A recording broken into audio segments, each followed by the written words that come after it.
let's talk about something you've probably got tangled up behind your desk right now, but never really think about: the humble Ethernet cable. It seems so simple, right? But packed inside that plastic tube is over a century of absolutely brilliant engineering. So, let's decode it. Welcome to Super Courseva. Unlock the secrets of the internet and master computer networking. Let's dive in.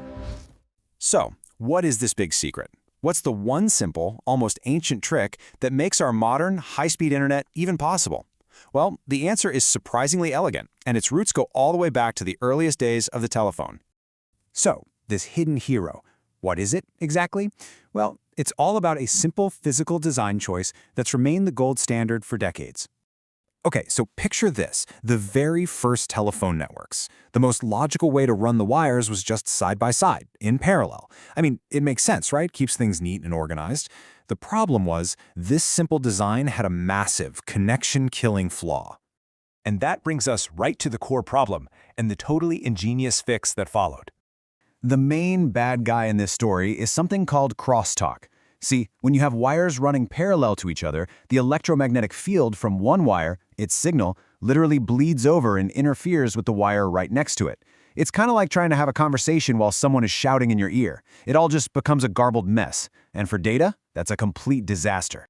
And here is the solution. And it is so simple, it's genius. Engineers discover that if you simply twist the two wires together, the interference effectively cancels itself out. Each twist reverses the direction of that electromagnetic field, so the noise from one half of the twist is canceled out by the noise from the other. It's a simple, physical fix for a really complex electrical problem. And just like that, the twisted pair was born. This became the fundamental building block of basically all modern network cables because it is by far the cheapest and most effective way to make sure your data arrives uncorrupted. It is an absolutely brilliant piece of low-tech engineering. Okay, so the twist protects the wires from each other. But what protects them from the outside world? Well, this is where you have to choose your data's armor. This chart breaks it down perfectly. Now, for 99% of us, the UTP, or unshielded twisted pair, is all we're ever going to need. Think of it as the t-shirt of cables. It's flexible, cheap, and perfect for your home, your office, your gaming setup. But if you're in a factory with heavy machinery, you might need STP, or chainmail, which adds a braided shield. FTP adds a foil shield, kind of like a hazmat suit. And then there's SF/FTP. That's the full-on tank, with both foil and braiding. And this brings us to a really crucial point.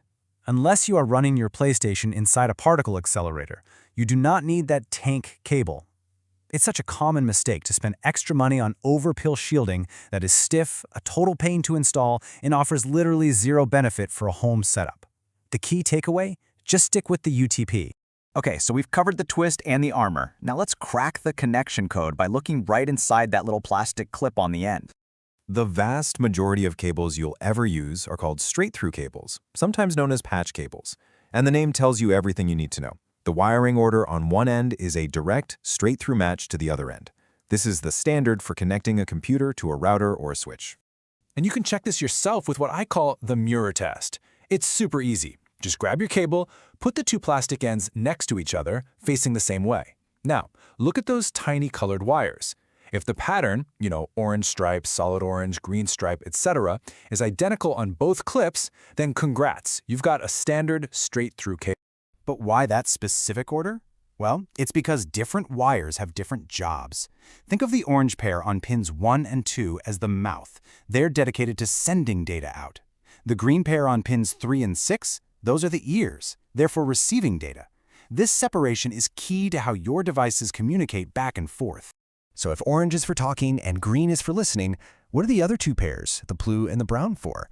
In older networks, they literally did nothing, but today they have a very cool, very useful job. And that job is Power over Ethernet, or PoE. This amazing feature allows those extra blue and brown wires to carry electrical current. This means a single Ethernet cable can provide both a data connection and electrical power to a device, which is why it's so perfect for things like security cameras or office phones, where you don't want a separate power adapter. And that's our journey. We went from a simple, elegant twist that cancels out noise to the different levels of armor you can put around it, all the way to a color-coded system inside the connector that intelligently separates sending, receiving, and even power. It's a truly brilliant piece of everyday tech. So the next time you plug in that cable, maybe you'll see it a little differently. Which leaves us with a final thought. What other invisible genius is hiding in plain sight in the technology you rely on every single day?